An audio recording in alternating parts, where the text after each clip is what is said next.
Manx Radio Podcasts, powered by Shaw. Women Today. You are listening to the Women Today podcast. We have been joined today by one Dani Rose, who I've been very excited to chat to because Dani, as a drone pilot, UAV pilot, whatever I'm supposed to call you there, Dani, I'm still not entirely sure. You can't get it wrong. It's whatever, that you can call it whatever. Helicopter. UAV, drone, helicopter, multi-rotor, whatever you fancy. Yeah, but essentially all I really want to talk about, I'm not allowed to talk about because you've worked on my favourite film series, but there's all these NDAs. NDAs. We can say, though, that Flying Pictures, who you work for, have worked on lots of Star Wars in the past. Yes, we can say that, yeah. Hooray! What are some of the things they've done on Star Wars then? Well, they've done obviously all the... Flying Pictures was a helicopter... full-size helicopter filming company, so they have the access to the big cameras and the big gimbals and stuff that go on the big full-size aircraft. So a couple of years ago they decided they wanted to get into UAVs, drones, and that's how it all came about, really. So they sort of bought two other companies, sort of amalgamated them into the Flying Pictures group, and then they got me on board, and here we are. So I'm very fortunate to sort of be involved in with a company with such a fine pedigree, as you will, of sort of filmmaking and getting involved in all the big stuff. I think they got like 440 plus credits, of all the big stuff, every Harry Potter, and a lot of the Star Wars stuff. The cool thing about the Harry Potter stuff is that they have everybody who worked at Flying Pictures on the movies at the time, it was before my time.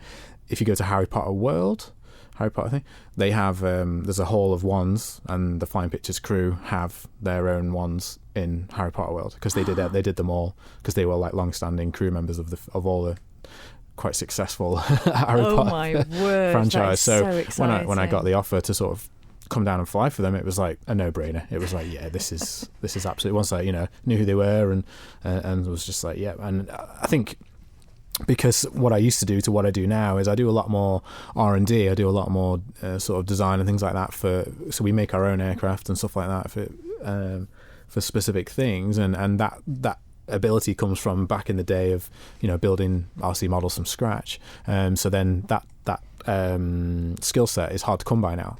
So that's one of the things that attracted them to me, I guess. And so I'm very, very fortunate. So anybody who wants to sort of get into it and get stuck in, I would just say, just learn, just build these things from scratch, learn, fly. But that means that you sort of need an element of, you do need an element of engineering and electrical sort of abilities as well, because you do all of that, don't you? Yeah, you've got to understand it all. You've got to understand all the components, how they all go together. We don't just do the pull out of the box, we make them. So you've got to understand how all these components interact, how they work, what's going to work, what's not going to work. We have a specific requirement, a sort of a weight category, so we know like that our aircraft will lift X weight for this amount of time. So it's like a trade-off between knowing what, because there's thousands and thousands and thousands of motors, speed controllers, propeller combinations, flight controller combinations. Some are good, some are bad. Frames, etc. So we know what we're looking at, and so that helps us to sort of because our permission for our work is very unique. So we can fly sort of 10 meters with a heavy lift rig in central London at night. And you're the only company that can do that, absolutely, aren't you? Yeah. So it's very cool. So we do some very, very cool things. There's some, if it was later on sort of in the year or start of next year, if you want me to come back, I can talk about more stuff. But do you mean that means you can come back and talk about, my favourite film series? Possibly, yeah. It depends when it comes out. But yeah, so once it's out, we can talk about it. Oh, I can't wait, because I have to admit I have heard a few bits and pieces in the background, and I cannot wait to hear more. But I'm just curious, when you're working on films that are obviously directed by other people, cinematographers are entirely separate, how does that work? Because you are in control of the camera as such, and so you are, and the people that you're working with, obviously I'm presuming you have a separate focus puller and sort of a team that you work with. How does that work with regards to the vision of the director and the cinematographer? It's very difficult sometimes.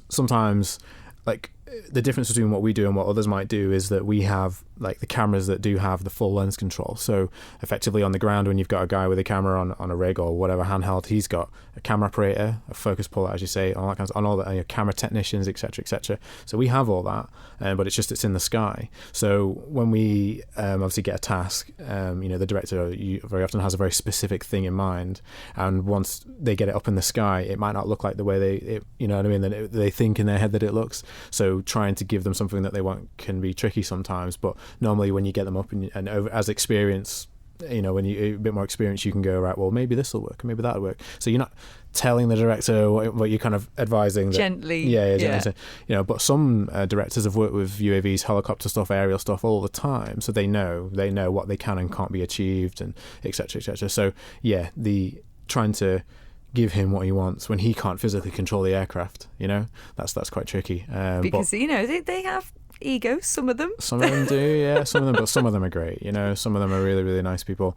It's like any industry, you're going to get people who are not so friendly and some people who are, and we just do our best for everybody, and it's the reputation of Flying Pictures that really matters. So they come to us because they want it to be right, so that's why they come to us. And the variety of stuff you work on is fantastic as well. We've mentioned obviously Flying Pictures involved in the likes of Star Wars, Harry Potter, all of those big movies.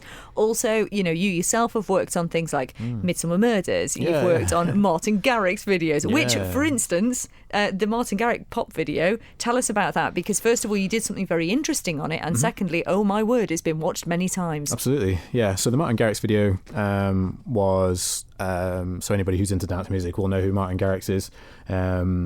So they basically had an idea based on something that they'd seen online of basically having a flying light. So we have one of our master technicians at work, Dave. He basically went away and created this thing for us in kind of sort of collaboration with a few other people at work. So we had all these different ideas how we were going to do it. Basically, what we have is a flying light. It's 1,000-watt LED light, and we can just click it onto one of the drones and we can move it through, we can fly it basically. And so what it does is at night it gives a really cool effect as it sort of goes through tree lines and all that kind of stuff. And so if you've seen the video, you've seen like you've got your guy walking through the fields or through the forest and we follow him and things like that, and it just gives a really cool effect. So obviously that's what we like. We want people to sort of come up with new ideas and new things that you can do with drones. The old days of just a high wide shot is really boring for us. We pride ourselves on being able to make anything fly and make it look cool. What is the craziest thing you've been asked to do? The craziest thing I've been asked to do? Well, I mean, the Sherlock thing for me was a bit of a thing. It was like, okay, you want me to fly through here, fly through this window, That was quite crazy. I mean, yeah, we do get requests sometimes for some stuff, and it's like, okay, that's not allowed. Some people don't really. That's what we go back to about regulation and safety. Yeah. It's like, can you fly? One of them was, can you fly 12 aircraft, and they want them to fly with some of them with lights on in a specific order through the streets of wherever, London somewhere, and then we want to do all kinds of crazy stuff. It was like, you can't do that. You can't. It can be done, but it's like it couldn't be done in the timescale that they wanted it doing, and where they wanted to do it. Really, it needed to be done with something else. But yeah, people have some funny ideas about what you can do, but it's good. What it means is that people are thinking, and it means that sort of we can move on and develop it further. Because what happens is, because we do our own R&D and our own development, we can go, right, okay, we've got a problem here. We find a scenario. We can come up with a really cool solution. We've got some really cool guys at the office who know their stuff. I can do a bit, but some of the other guys, they really, really, really kind of almost geeky. More geeky than me, if that's possible. I'm not sure about that. Yeah, it's cool. Well, the other thing was that we didn't get a chance to talk about on the show. We talked about the fact that there's so many different applications now for these drones and helicopters. And one thing that came out recently is the idea of Amazon using them to deliver parcels. I get asked that probably once a week. I think it used to be once a day, now it's once a week. Yeah, basically, the idea is that they want to deliver packages to you. I mean, I don't know how quick people want things these days. It's like, how quickly do you want it within a 1 mile radius of an Amazon warehouse? It's bonkers. But I think anybody who knows anything about regulation and knows how what they can and can't do will know that it's just not viable. It's not viable anytime soon. It's not going to happen. There's a lot of things to consider, like what happens if your aircraft is you're flying through the streets or whatever, and everyone's got this idea that's going to fly through the streets and land at my flat, and it's not going to happen. It's not going to happen. It's not going to happen anytime soon. But even if you just think of the volume, though, of the number of drones you would need, because everyone is online shopping nowadays. Yeah. So it would need to be, you'd need millions of drones to cover them all, wouldn't you? And the thing is that there's nothing stopping from anyone just, there's a drone, wanging a rock at it or whatever. You can't, until people's attitudes change and until regulation changes and the way people do things changes, it's not going to happen. But what's interesting about it is that the technology that's come around, you were talking before about sort of the development of the technology, this is what it is. The consumer is pushing this. People like Amazon, and they know that people want things faster now. They want it now, and they have to have it now. So they've gone, right, well, drones is a buzzword as it was. Let's do something cool, and that's how it's come about. But it's just not viable. People would like to think that it is and be, that'll be fine. It won't. You can get. I've seen 1 hour delivery on a guy on a motorbike in London from Amazon. I don't know how fast you want it, but you're not going to get it much faster. It's a bit crackers, isn't it? But speaking of Amazon, you did work on a commercial for Amazon, which was quite a cool thing, wasn't it? Yeah, so that with our own Jezza. Yeah, Jeremy Clarkson with his big shovel hands. He broke my transmitter with his big hands. Did he now? He did, yeah. Naughty Jeremy. He's fine. But yeah, no, he's we did the one where they sort of fly over all the White Cliffs. The White Cliffs of what was it, Beachy Head?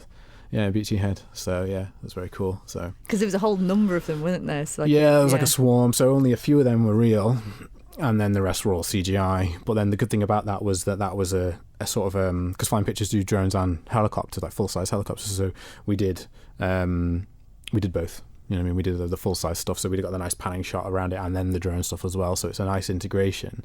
Sort of production companies are realising that they need both now. So that's quite a nice thing. Again, that's another example of, we don't just want something with a camera on it, we want it in the shot, we want to see it. And we're getting more and more of that. So any, people who've got ideas, generally we can accommodate them for most stuff. Yeah, but yeah, the Midsommer Murders was another one which was great. So so tell us about that, because with what you had to do there was very interesting. The Midsommer Murders. Yeah, so they wanted to see. Obviously, the idea of the episode is that there's package delivery. Someone's in the village, working with drones, etc., doing package delivery, that kind of stuff, which is what we were just talking about. But then there's a surprise, a murder, and it's the premise is that the aircraft was involved somehow, the drone was involved somehow. Don't want to spoil it for anybody who hasn't seen it. No, let's not spoil it. But it's pretty cool. Yeah, and that was a lot of action stuff. So there's a lot of in shot and camera ship as well, so it was really cool stuff. So it's like two pilots, two crews, all having to work together, as well as manage the guys on the ground, and obviously you've got actors and all this kind of stuff. So the safety element is doubled because you've got two aircraft and all those people on the ground. So the safety thing is really, really critical. God, the pressure that you must be under, not just because of the artistic challenges you're being given and the engineering challenges you're being given, but that whole safety element as well, and the fact that you've got all these people waiting for you to get these shots that have to be absolutely perfect. Yeah. It's no wonder that you are an incredibly chilled person, because I don't think you could do it otherwise, could you? Sometimes you're always like, on the outside you've got to be like relaxed, but on the inside you go, oh my God, no pressure kind of thing. When you do some of the other stuff, the bigger stuff particularly, there's a lot of pressure. There's a lot of people watching you. You've got producers, directors, line producers, people from clients or whatever. There's a lot of money involved. A lot of money involved, and a lot of time. And then the thing about TV and film is that if you're not ready, everyone's waiting for you.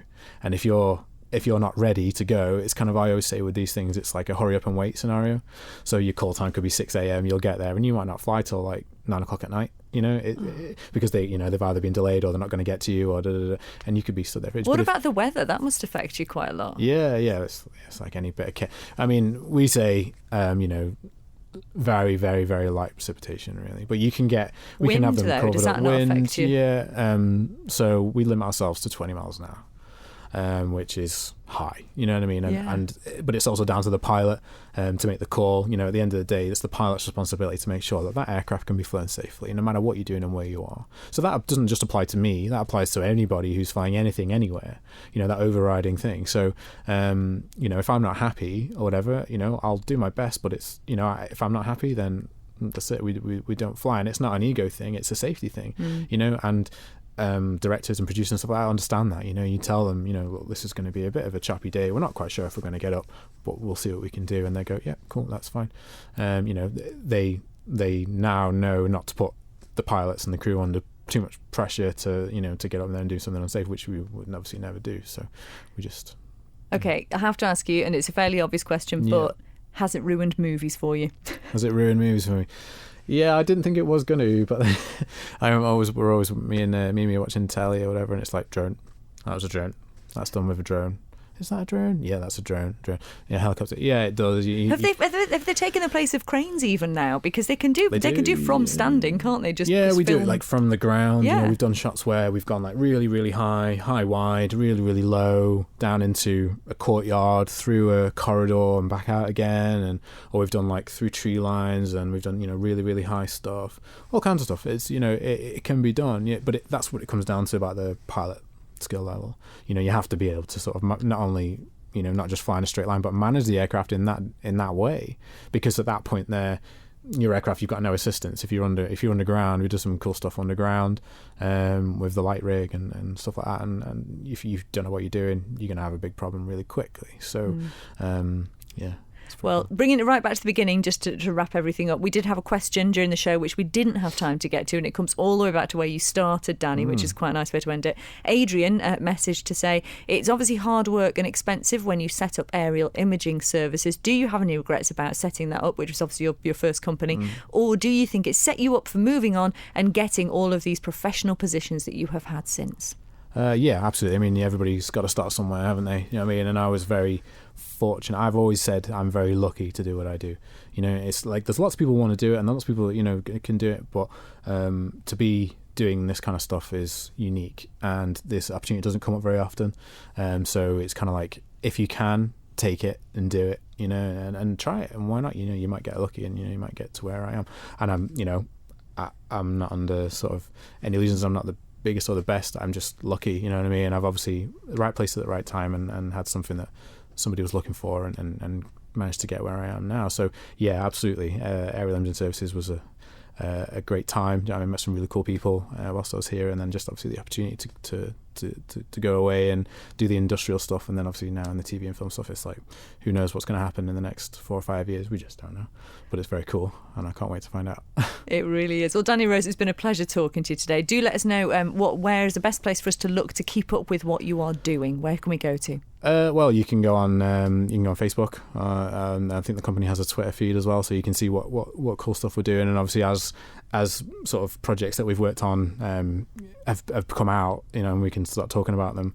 So as that, you'll see it. You'll see, this movie's coming out, this thing is coming out, and you can have a look and see. And then obviously, if you want to ask me any more questions, next time, absolutely, I can talk about them. Oh, you bet. I am going to book you in. No problem. Definitely. So that's Dani Rose from Flying Pictures. You can follow them online, and hopefully we will get him back after certain movies have been released, so we can talk about your work in a galaxy far, far away.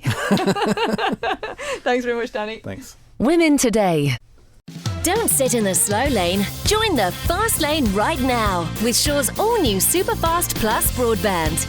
Enjoy more bandwidth, amazing speeds, and the best value on the island from just £23.95 per month. So don't be left behind. Get a piece of the high-speed action with Superfast Plus broadband from Shaw. For details, visit our stores in Douglas, Ramsey and Port Erin, or click shaw.com. Love being Shaw. Terms and conditions apply.